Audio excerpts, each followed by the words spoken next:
The real self is a being of consciousness, transcending the limitations of the body. Soul, consciousness, spirit. And we use the image, this image of light, to indicate the soul. The real self is soul. The real self is light. The real self is not male or female. That is the brand of the car. But the driver is not the car. And so in meditation, you experiment with these thoughts and emerge the experience of the self as light. And the soul is like a guest in the body. A guest on this planet. We are visitors. And a good visitor uses everything respectfully, enjoys everything, but doesn't say mine, and uses everything according to the rules, the manual. So in your meditation, you become more and more aware of yourself as this spiritual being, peaceful, silent observer, who is in this world, but not of this world, who is visiting, to come and play, to come and be entertained. But the real self is light, timeless, imperishable. Body is perishable. Body will not last. But you, the being of consciousness, will go on.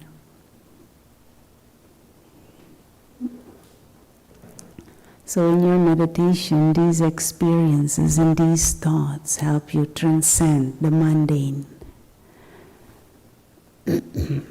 And it emerges within us a deep sense of safe and secure, which brings more peace, which makes us loving, which makes us powerful and not perturbed by the up and down of life's daily puppet show, circus.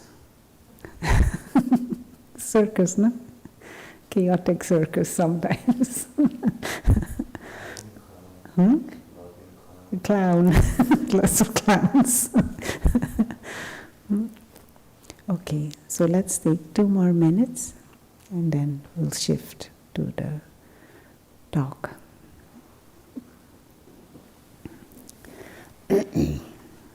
Just again, a simple way to understand meditation is to remember who I truly am.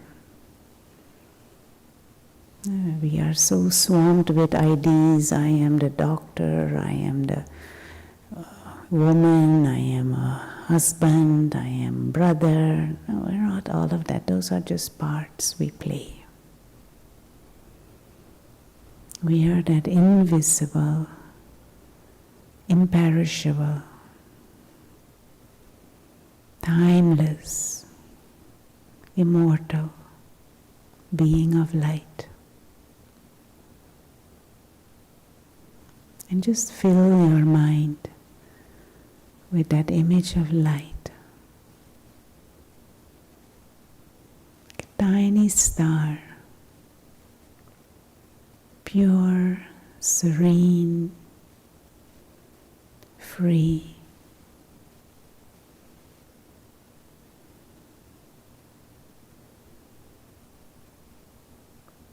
Imperishable.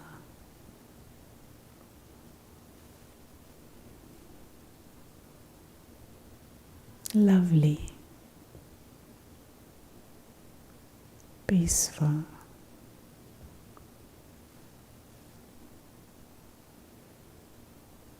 being of light.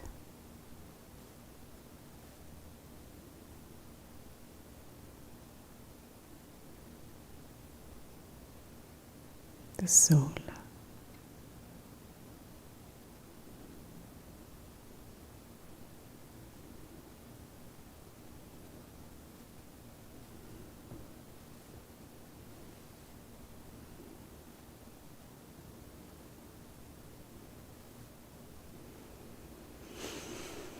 And as we gently come to the end of this half an hour, we aim to hold this awareness as we continue to journey. The real self is light, invisible observer, involved but free.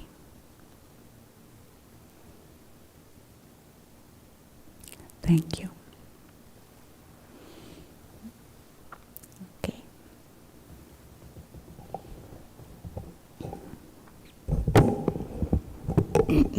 Just give me 1 minute.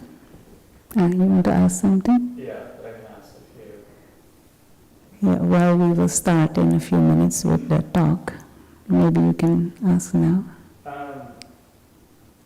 Actually, kind of like different from the question before. If it's not that you have a lot of voices, but actually like you don't like, there's not much going on, like, but it's still feels hard to.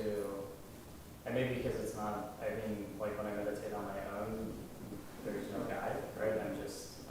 I'm doing it, and it's hard sometimes to, I think, guide me to maybe, I don't have negative thoughts, but I don't necessarily have positive either. It's just kind of like stillness. And I think that's more of kind of like a Buddhist also way of meditating. It's just like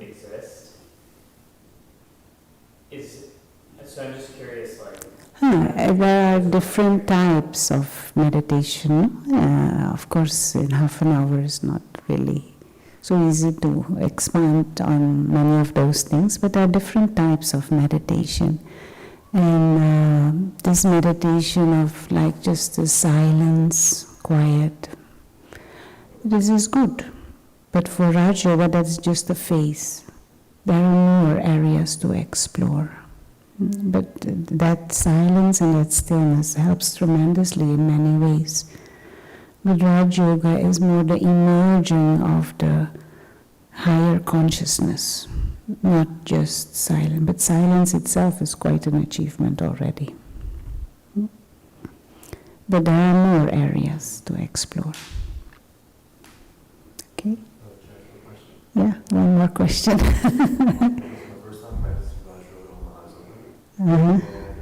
Maybe you can take the mic because there are some online. So that was my first time practicing Raj Yoga with my eyes open, and looking and focusing on the frame behind you, I lost sight of the color spectrum. The orange gently became blue, orange, and then everything became white. Right. I'm not sure if you have any insight on that. That was the first time I've experienced anything along those lines.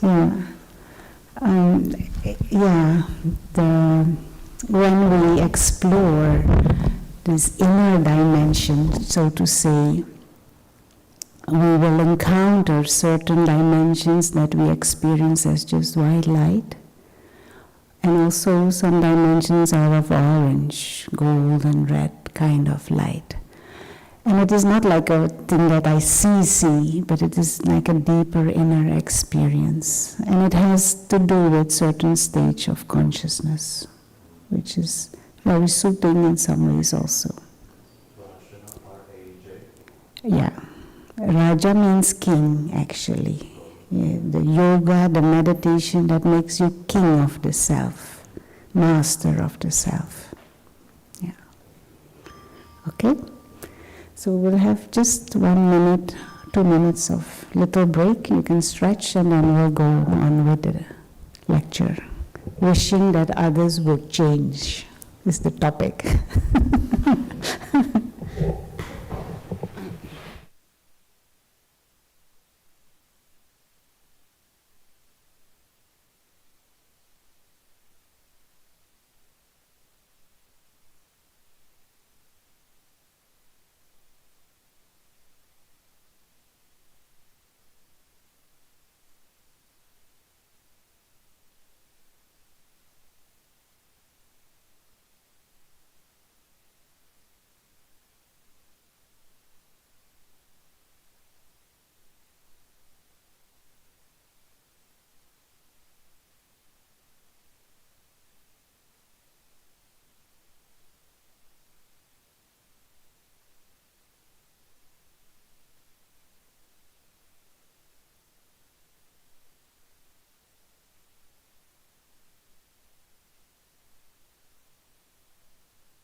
Are there people on?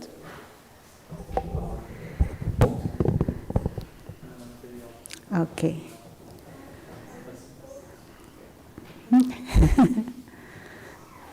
Hello, those on Zoom. We'll start soon. We have been doing meditations from 6 to 6:30. And today we did it here also, including the Zoom. So next week, if you want to, you can join from 6 to 6:30 also as meditation. And then 6:30 the talk. I'm just talking to them. Okay.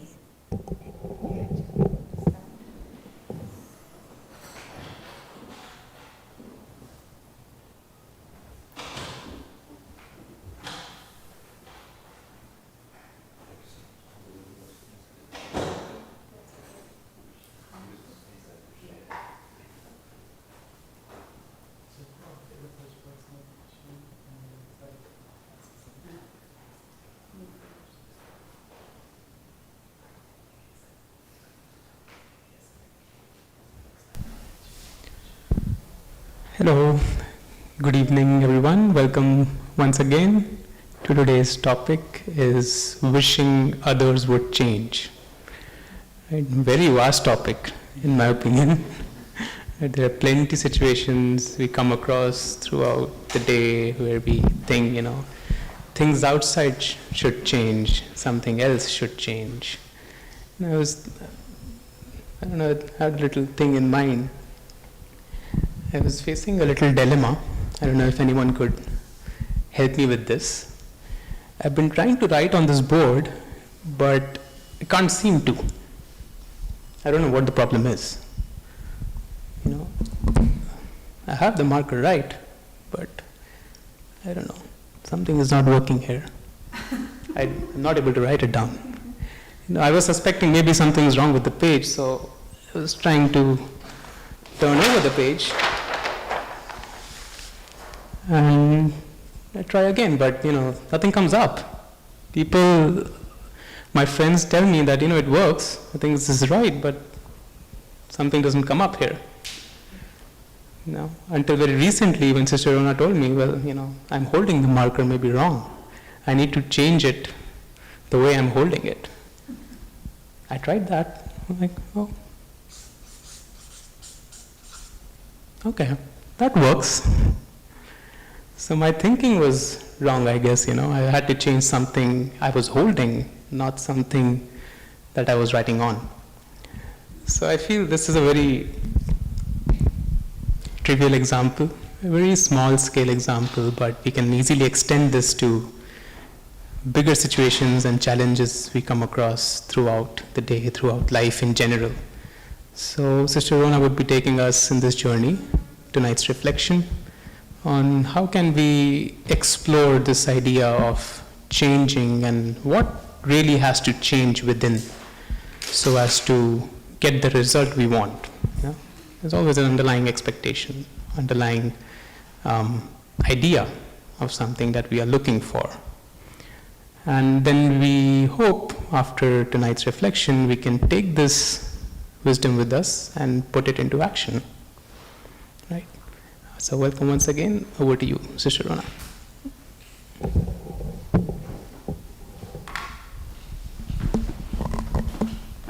Thank you, Acha.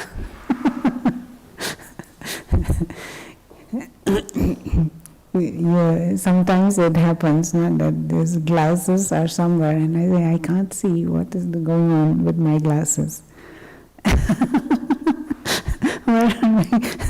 But I'm just not having my glasses, especially when you're half asleep. No?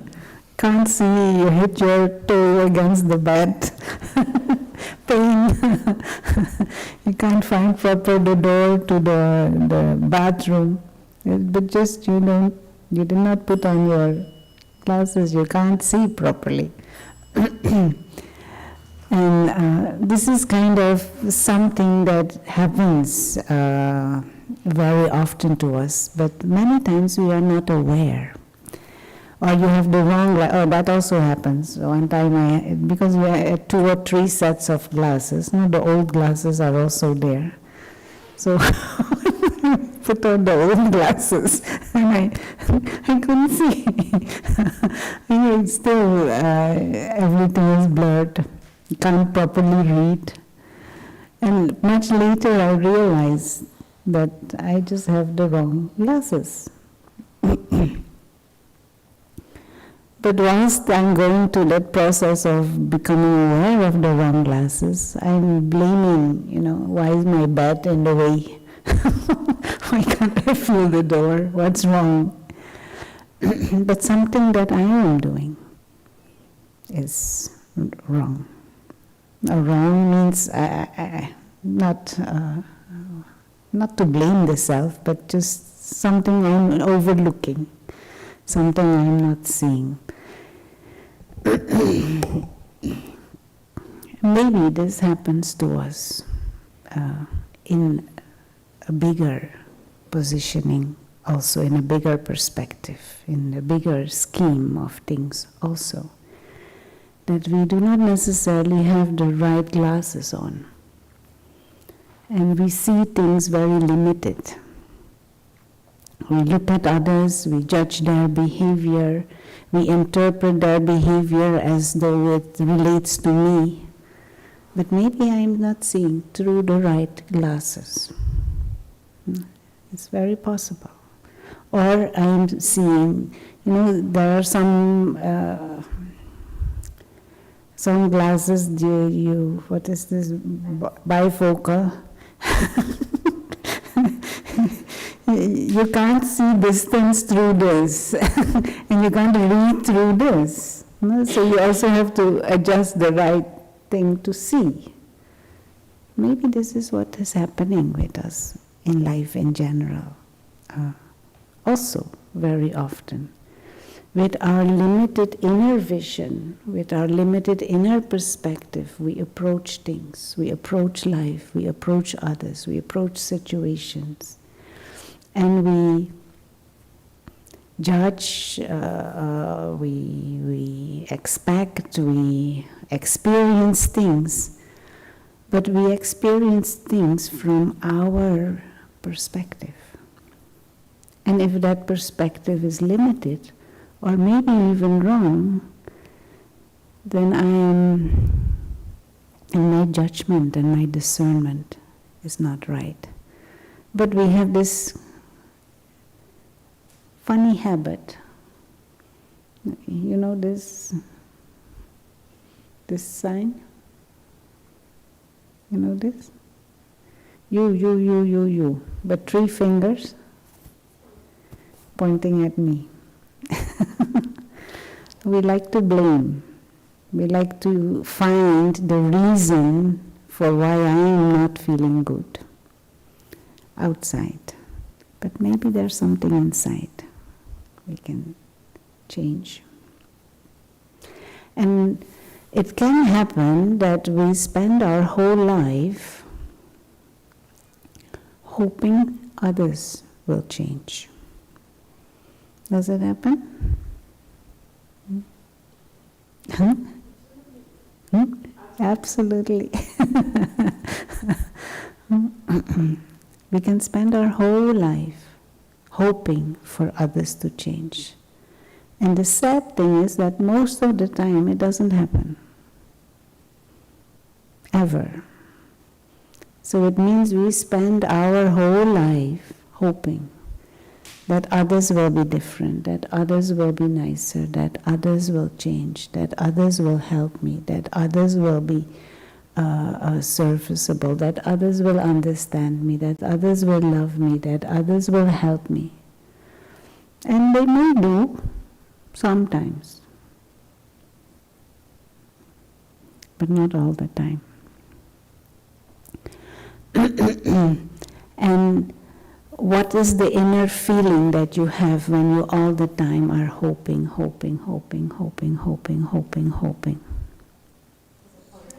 Yeah, frustration and disappointment. And that disappointment make you point more fingers. You made me feel bad. You did not do what I need. You did not do what I want. and I am sad, and I am disillusioned, and it is your fault. And this makes me miserable.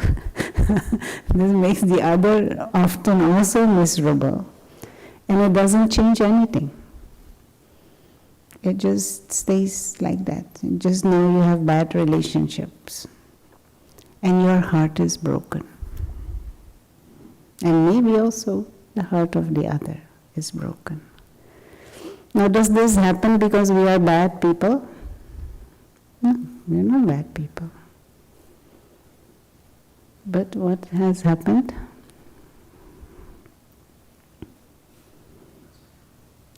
Because?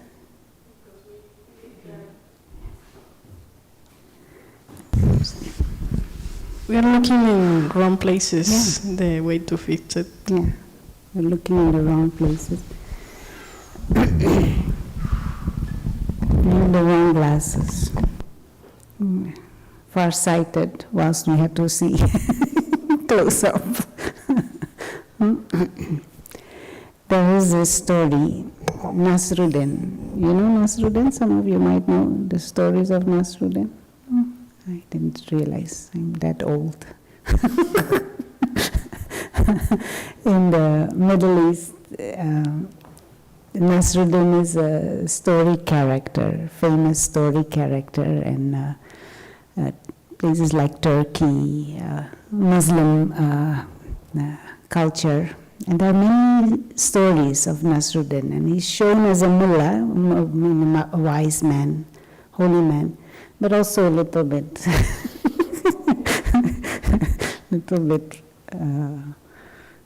some screw fall off somewhere. Sometimes. But there is wisdom in the stories also. So one day, Nasruddin has lost the key to his house, and he's searching on the street light outside his house. So he's searching, and he can't find the key. Searching. So his neighbor says, "What are you doing?" "I'm searching for my house key." So the neighbor says, "I'll help you." So they search the whole street. They can't find any key. Every street light they're searching. Half day. So this neighbor says, "Nasruddin, there's no key here."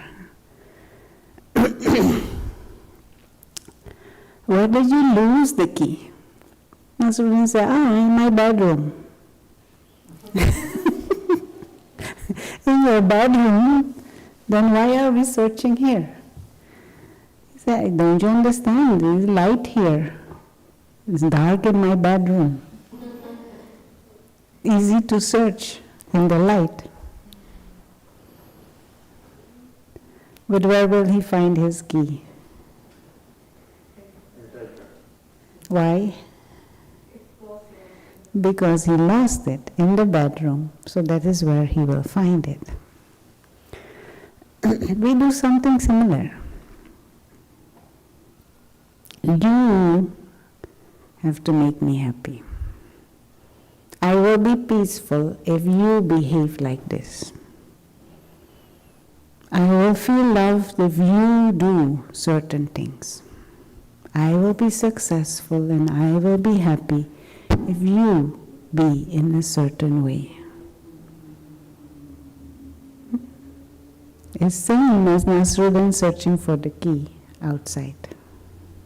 We did not lose our peace in someone else. We lost our peace in here. We did not lose our happiness in someone else on the beach. We lost it in here. Our experience of love and our ability to love, we did not lose it in others. We lost it in ourselves. But we keep searching. You do this, you do that, you don't. We make ourselves miserable in the process. Very useless. But we are busy in this. So one of those, repetitive thoughts. one of these useless thoughts that keep coming in our mind, even in our meditation, are thoughts about other people and how they behave, and what they do and what they don't do, and what they should do, and why they don't do. When will they finally do? Complete waste of time. Useless. Let's go to the board and I'll try to, with a sketch sometimes things become more easy to remember.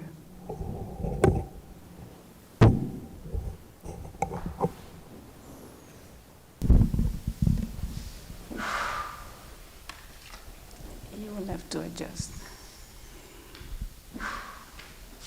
What did this say? Hello? Hello.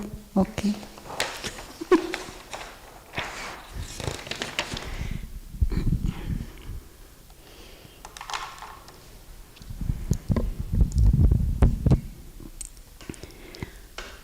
So, if a simplified sketch of our lives, if this is me, and then there are things around us. Our life is like an interaction between me and the things around us. And so between me and the body, between me and the boss, between me and the, what is this? Your mobile phone? Between me and my family members and friends, between me and the country or the community that I live in, and the politics, and the bank account. Life is an interaction between me and all these things. And if I should sit, no? No, I don't. I don't want to sit today. But chopping the hat, I think. And say there is at work, there is my boss is criticizing, and there is some, what is the word? Some tension going on, so there is a mismatch between me and the boss. There are some expectations, and boss is too demanding, and there is this mismatch. And what we generally tend to do, and sometimes it is useful to do, what we do? We change the boss. Yeah. That is easy to do. Well, not always, but relatively easy. We change the boss. But your mother, some tension there, some expectations, some desires, some mismatch there. What do you do? Can't change your mother. Husband, okay, that we can still change the husband. But this habit that we have, and we laugh at it because we see the silliness of it, but still we are in that mode, Some mismatches there with your apartment, change the apartment. Neighbors, change the neighbor. Dog, change the dog. Don't like the food, change the food. Don't like the cell phone, we get another one. This mindset of just change anything around. But it is an interaction between me and the environment. That is our life. You and the environment, that is your life's experience. And shall we run away from everything every time? Just change everything every time? We can. It's very exhausting. It's very exhausting. We can also try and change me. And this is not to say that we can never change. Sometimes we make decisions without seeing the bigger picture, without having full clarity. You can always change. But observe these patterns, and especially with your close relationships, or with your family members, or in your partnerships relationships. It requires a deeper sense of maturity to not put the finger there all the time. Because what is life actually? Should everything and everyone around always be how I exactly want? Or is my environment there to help me bring out the best in me? Is my environment there because it teaches me some lessons, it shows me, it reflects back to me where I can shift. And also, how I interpret my environment is not necessarily how it is, but it is my interpretation of that environment. And I can see things differently, maybe. I'll give a simple example. Illness, physical illness. And this is a personal situation. At some stage, my father was very sick. He had cancer, and it was metastasized all over, and terminal, final stage. And you see a situation like that. You are confronted with a situation like that. What is the general response to that?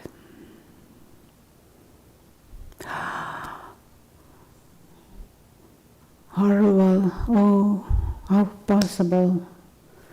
Crying, everybody crying, sad, angry with God, angry with the doctors, angry with life.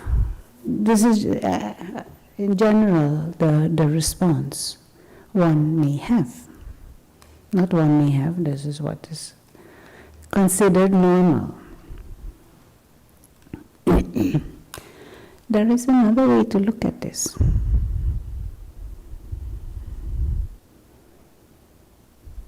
Is there? Is it possible to look at this differently?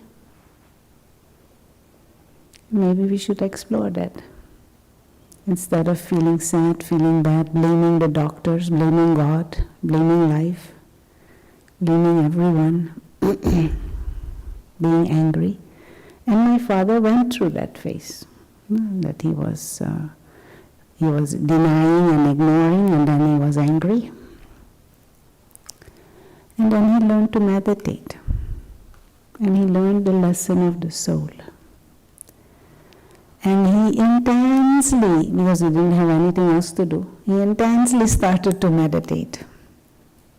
Almost 24/7. Filling his mind with these spiritual ideas. And he became a different person. There was no anger, no sadness. He was just so peaceful. And he became so gentle and so sweet, even though he was in pain. Body was having lots of pain. And so at some stage, my cousin comes, and she lives in another country. She comes, and she used to be very close with him. So she sees him and she begins to cry. all kinds of commotion in the room. And he says to her, there's no need to cry at all. I am experiencing now what I have been looking for most part of my life, he says to her. I am experiencing a deep sense of peace and contentment. I have done so many things in my life, I have led a good life, but this was missing. And the physical condition of the body has forced me to explore this. I had no other option, he said. This is the words he used. I had no other option.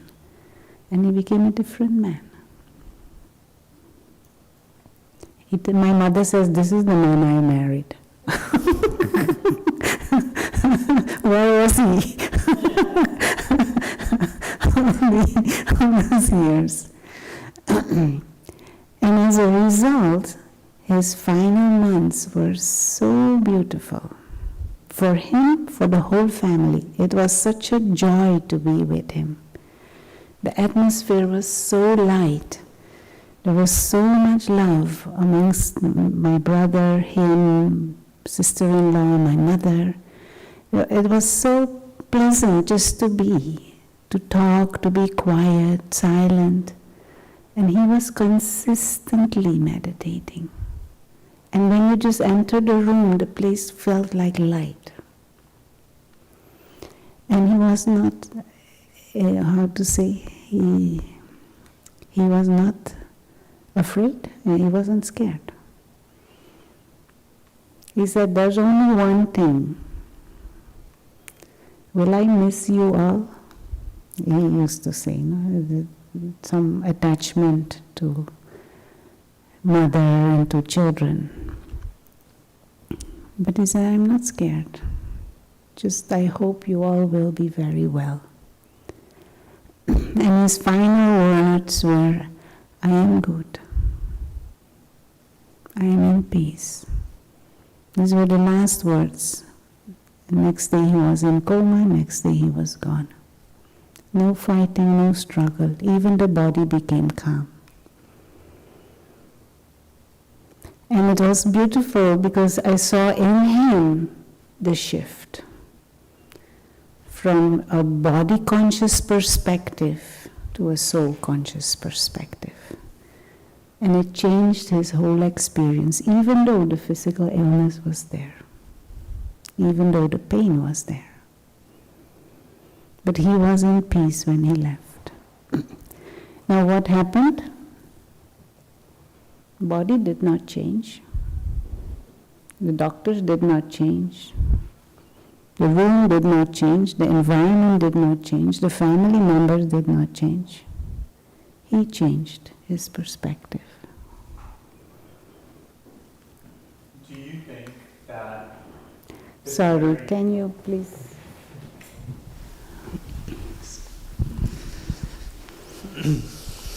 Do you think, do you think that this transformative, or this transformation that your father had came because he accepted this, or acknowledged, or built a relationship with this internalized suffering? And do you think that other people can unlock this type of spiritual growth by embracing suffering, or like does it only come from a very suffering state of being, or No. can it be unlocked outside of that? I did not have the feeling so much that he embraced the illness or embraced the condition of the body, but his attention shifted to something else. And there were many details, no, because this was over the space of many months, and but at some stage he expressed to me, when I was one-on-one with him, he said to me, actually he is thankful for the illness. Not in the sense of nice that I am in pain, but what he was saying, it forced him to be open to spirituality. and it forced him to be open to meditation.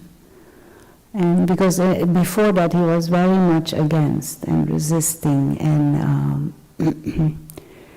and at some stage he said to me, because I showed him a video of the headquarters of the Brahma Kumaris, and I go there every year, and he used to be so against me doing all that, and and I showed him the video of that place, and he was so emotional. He said, I had a vision of that place when I was 16. And I have been looking for that place all my life. And I finally found it. But it was all the time right here. But I didn't see. And so he became so thirsty for everything to absorb.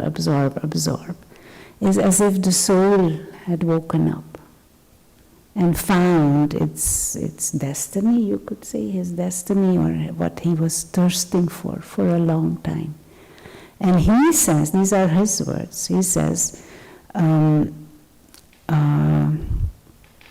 illness made him open up to that.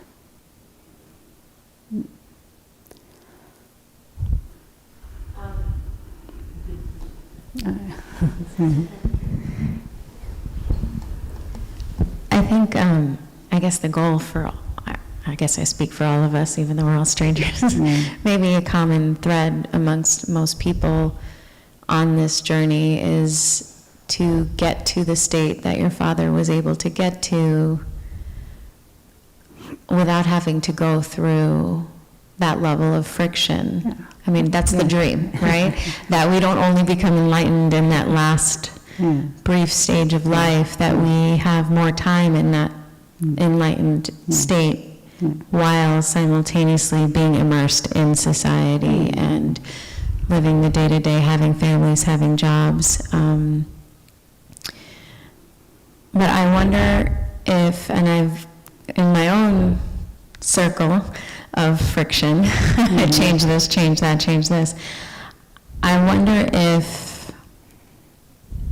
there's an element at play in your father's story and maybe in our individual journeys right now of an acceptance of what is and not trying to change everything and understanding that our power really exists just within ourselves, that we can't change anyone else, we can't change all of these elements in our environment, our perspective, our mindset has to change. But before we can do that, we have to almost have a state of acceptance of the things that we can't change.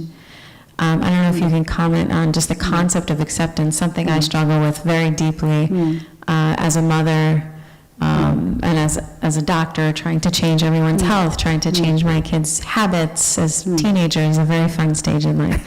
So just the concept of acceptance and, you know, relinquishing control, I guess, and that releasing you to be able to actually look within. There are two ways people learn. Simplified, if there is fire here, and your kids are there, and you will tell them, don't go near the fire. Don't go near the fire. And some kids are very obedient and they listen to mommy. But some kids, they put the hand in fire, and then they learn. So ultimately the result is the same. But one was intelligent and said, let me listen to mommy. Mommy is right, she loves me, so she will not say things that are not in my benefit. But others, they are more adventurous, spirited, and freedom, and I do what I want. They also find out this is not so clever. So human beings, we tend to learn with a little bit of pain. Little or more. And the only thing I can do is ask myself, am I learning through wisdom? Because we all have the option to learn through wisdom. Having said that, to have the attitude that everything is there to teach me something. Our external world, our external world is a reflection or a response to our inner factors. Our inner factors as if invite our external circumstances. Now, it is easier to expect or demand circumstances to be different than to shift some internal factors. And acceptance, we have to be clear that acceptance comes from the right space, and that acceptance comes from wisdom, not from some, some laziness or carelessness, or from some deeper desire that is not 100% clean. And why I'm saying that, we have these two sides in us. No, one side is angel. We all are little angels. But the other side is the demon, little devil. And that devil is not so little. The good spirituality tells us the angel is innate. You are innately a being of peace. You are innately a being that is divine. But we have allowed this lower nature, this ignorance to grow. And there are tendencies and attitudes and behavior and thinking patterns that are part of that little demon. It is all based on ignorance, but it has grown, and is sometimes not so little. It is sometimes big. And this little demon sitting here has his own demands and his own expectations. And life is trying to signal us, this is illness inside here. Drop it. A simple example, say someone is smoking. And doctor tells him, don't smoke, you should stop smoking, and he starts coughing and having some problems, and you think, okay, let me stop smoking. What will this demon do? This demon will say, what? Where are my cigarettes? You can't live without cigarette. How will you be calm now? If you leave smoking, you will get fat. You will start eating. Anyway, people who don't smoke also die. All these arguments this demon has. So if acceptance comes from the demon, that's not the right acceptance. So we need that discernment. It's also this demon who says you, especially you, should change. This is this little demon inside, who's often not so little. The spiritual journey is to get rid of this demon, because this demon is making you miserable. That's the purpose of this demon. And this is why a spiritual journey is so useful, to begin to nurture the angel. That is what meditation does, that is what spirituality in general does, is nurturing the angel and stop the demon. Don't feed the demon. And the demon has his demands and expectations. Where are my cigarettes? So don't give him. If you don't give him, he will die. Demon has a lot of expectations. Give me roses.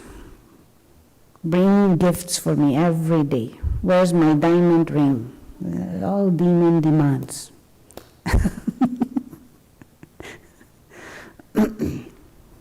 And if you don't bring roses, you don't love me. You are no good. And demon can smile also. If you get a diamond ring and roses, demon will smile. But if he doesn't get diamond and roses, then the demon becomes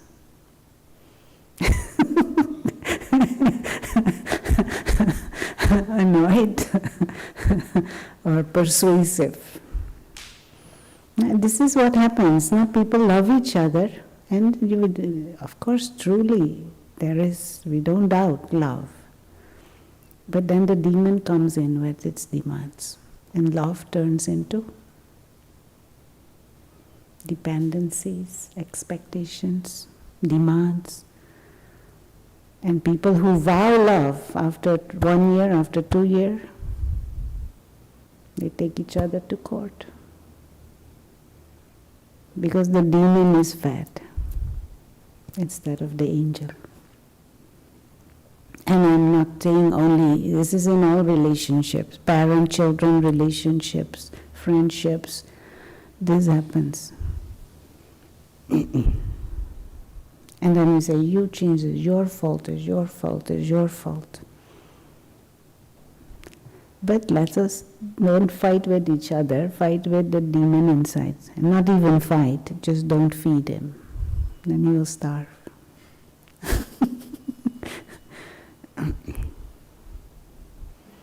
You get a feel of this wanting others to change, because this demon has so many demands. He wants you to smile, he wants you to be this, he wants you to feed him all these ego desires. And if I don't get it, then of course, your fault. Angel is not like that. But we have allowed over time this lower nature. And then we become like beggars. Oh, do for me, you should do. And if the beggar doesn't get, then he gets a stick.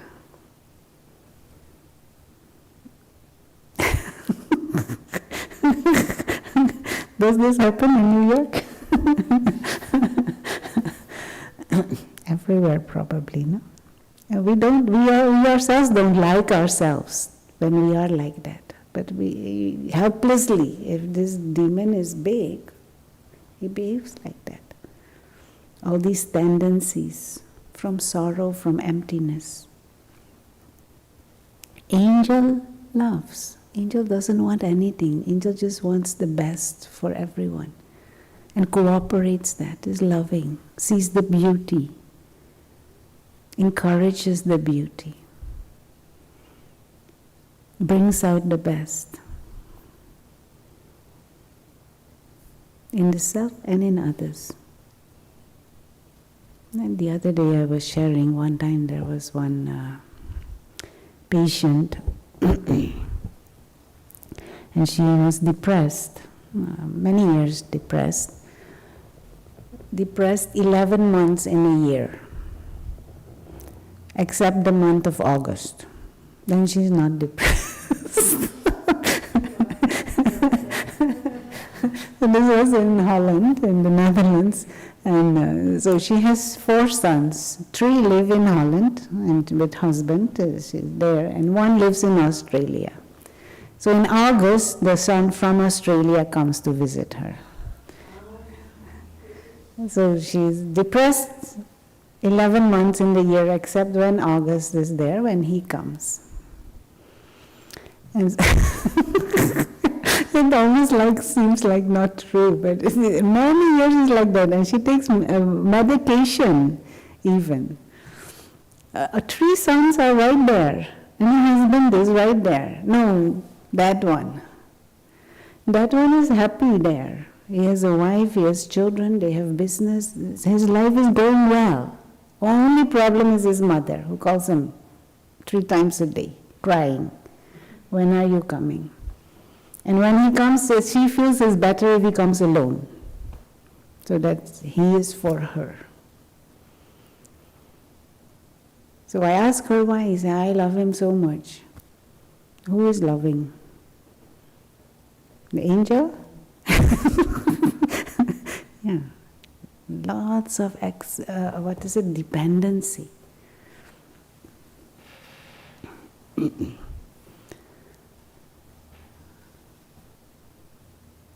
And in the meantime, the angel is suffocating. Angel is suffocating. Now, if this is our inner condition, is our psyche is like this. No? This soul conscious dynamic and this body conscious dynamic is there. And life is trying to tell us, drop the demon. But we don't always listen. Often we don't listen.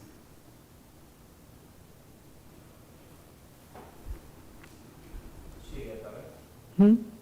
She's still Well, I don't know now. And she was not my patient. She was patient of a colleague. When he was on vacation, I had to see her for a little while. And when I left that place, she was still his patient. I don't know the depth and the dynamics, but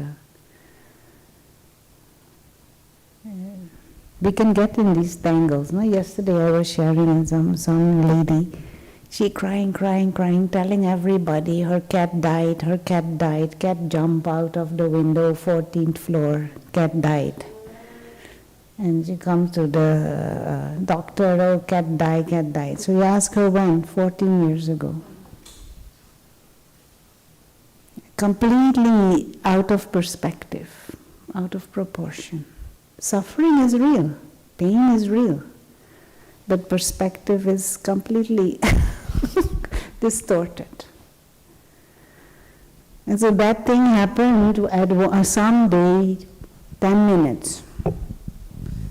But in her mind it has become 14 years.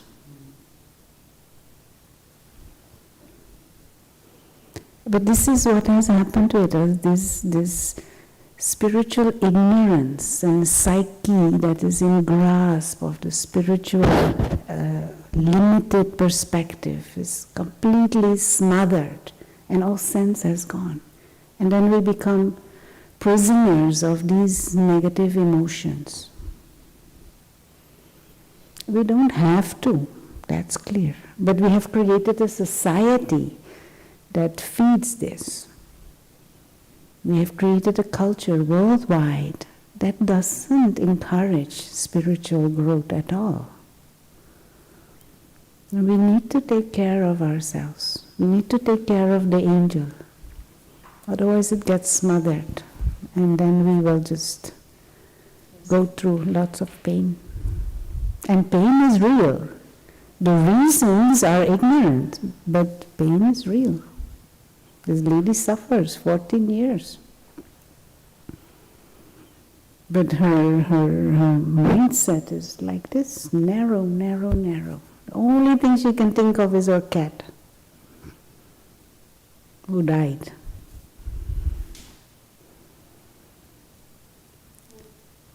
And we don't have to end up like that. Human life is not made for that. In the meditation we were saying we are observers, we are guests on this planet. We came here to be entertained, to play the game. But this game has become I don't know, chaos. Chaos and ignorance and suffering. And not because we are bad. People are not bad. We just have lost clarity. We have lost our wisdom. And we need to regain it. And we won't find it pointing fingers. The key is not out there. The key is in here.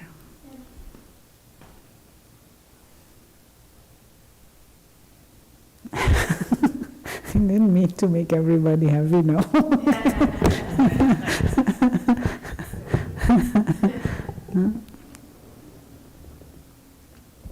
And the angel is you. The real you is angel.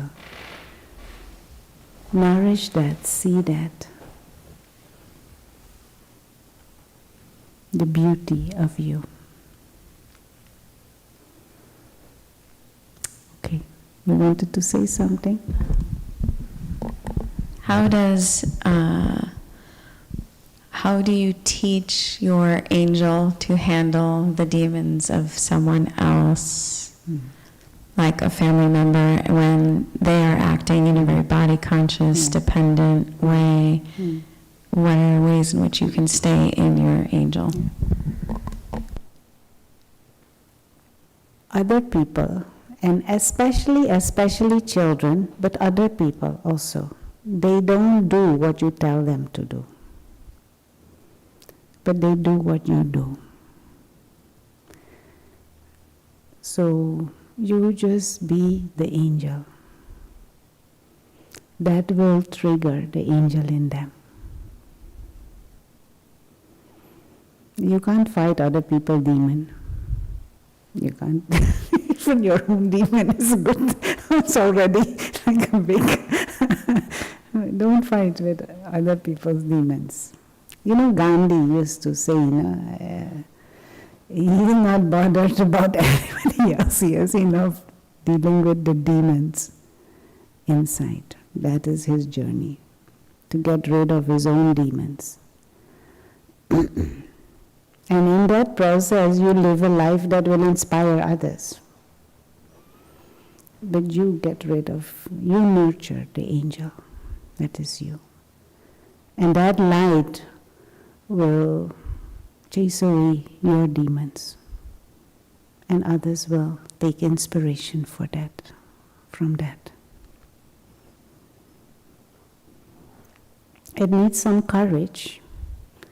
But that is the way to avoid learning through suffering. Patience and courage. Yeah.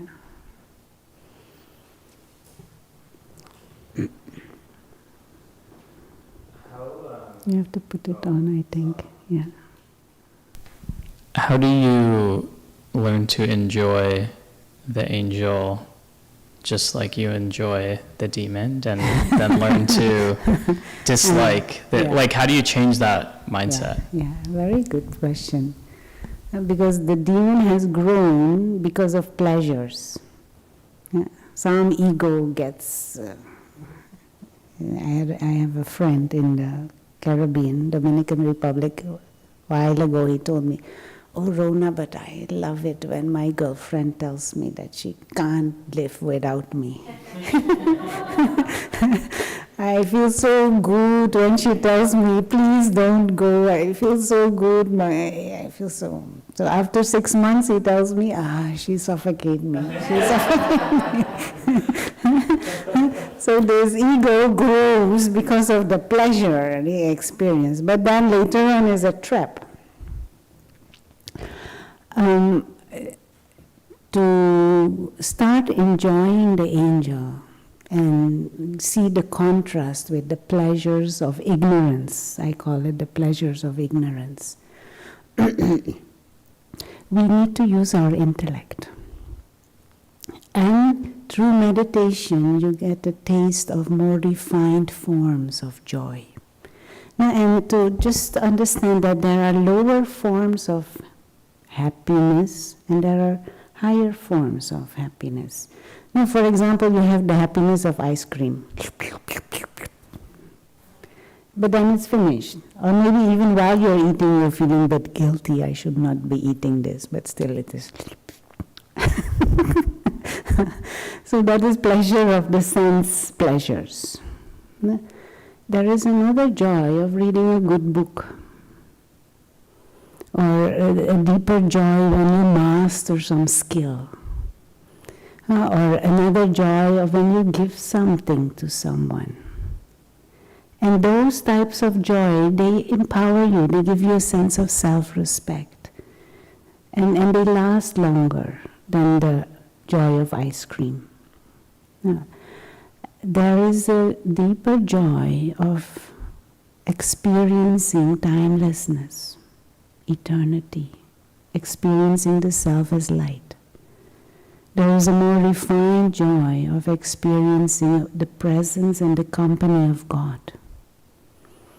And those types of happiness, they bring out the best in you and they give you power. And the pleasures of ignorance, they give you pleasure, but they leave you craving more, or maybe even guilty, or anxious. Will I get more cigarettes? Where are my cigarettes? Can't be without cigarettes. So more you reflect, more you experience silence and company of others, wisdom, you start appreciating the more refined forms of happiness. And then the pleasures of the demon appear silly. So, and even there are degraded forms of pleasures, cruelty, where people take pleasure from cruelty, and it spirals down into negativity over time.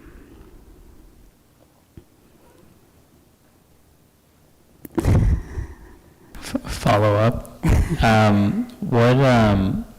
So if you experience those forms like through meditation and those things, how do you continue to carry it forward when you are kind of like in the middle of the day or dealing with your bad boss, or like how do you keep that versus like taking 10 minutes, 20 minutes to meditate? It is not only during meditation that you're keeping vigilant over the quality of your thoughts. It becomes a lifestyle. Of course, you need to nurture it. This is why I meditate every day. This is why I study spiritual wisdom on a daily basis. Because you need that, I need that input. And during the day, I have different methods. Like there are moments during the day that I just stop for a minute or two for meditation. So meditation can become a certain lifestyle. Yesterday there was a gathering, I was also sharing, you can have the attitude to learn from every situation. Instead of saying, oh, why this happening, how come, look at these people, what is this? You can say, okay, what is there for me to learn? And to share, so that it is not just, okay, I sit my 20 minutes meditation and I feel bliss, and then now I have to face my boss. Even with my boss, okay, let me bring the power that I have experienced in my meditation and the peace. How can I bring that in my interaction with boss? He is also a soul, actually, my brother. Soul to soul, brother. And what can I learn? Maybe some patience. Maybe I need to learn the power to face, or to be a bit more assertive.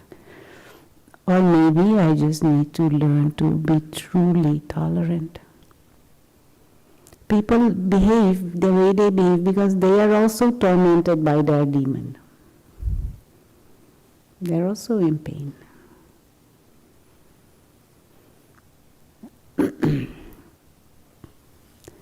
Okay. As always, time flies. One question, okay.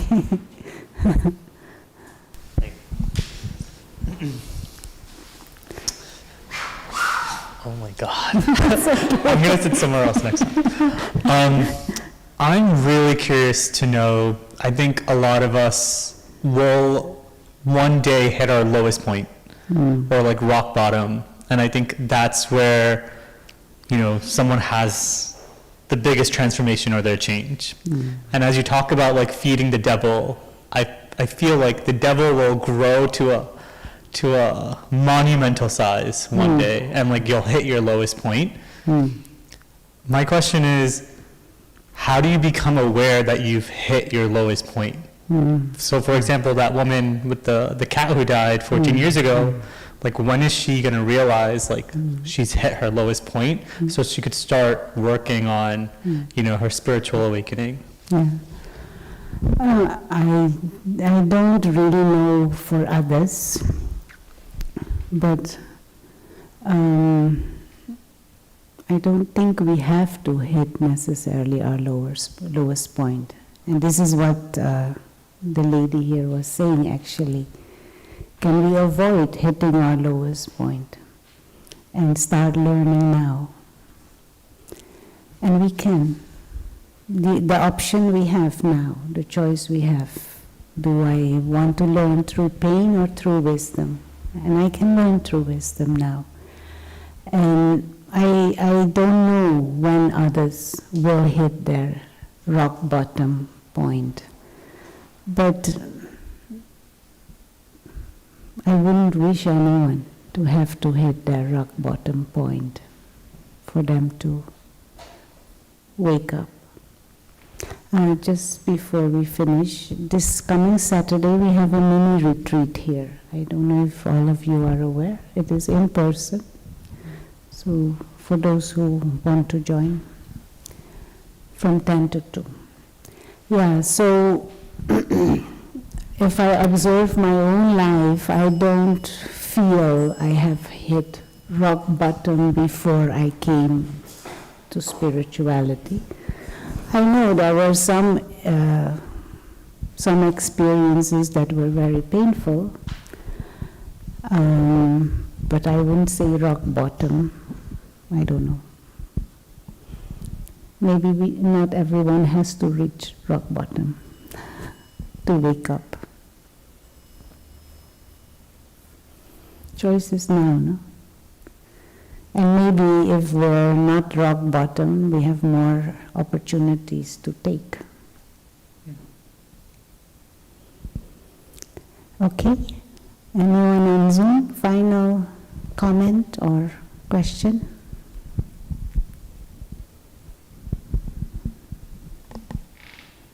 It was a bit different today.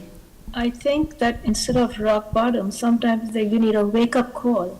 Wake up call. Yeah. Yeah, for example, if somebody is drinking a lot and then they see their doctor and they find out the blood pressure is over 160, then they get scared. Okay, now I will get a heart attack, so what do I need to do? And then that would be a turning point for them. Yeah, yeah. But it is good to use this knowledge for myself, no? And what are my options now, and what am I choosing now? Why to feed the demon until it's too big? Okay, let's close with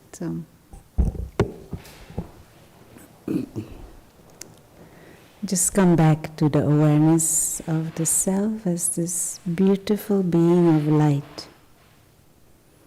innately angel, innately godlike, a being of peace, a being of love, free, the immortal soul.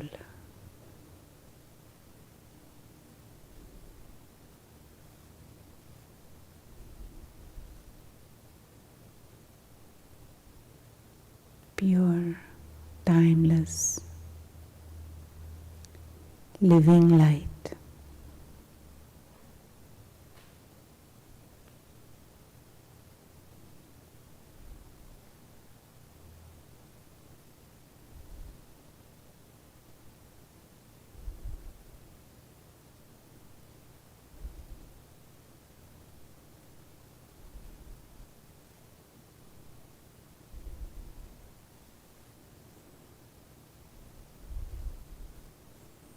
And just allow yourself to emerge that awareness of the self as peaceful, free, invisible soul.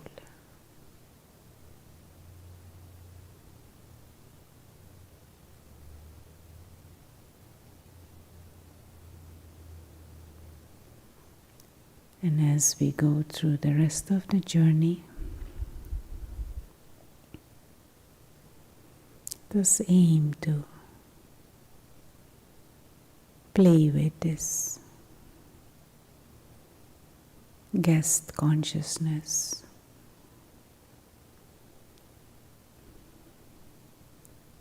Living light.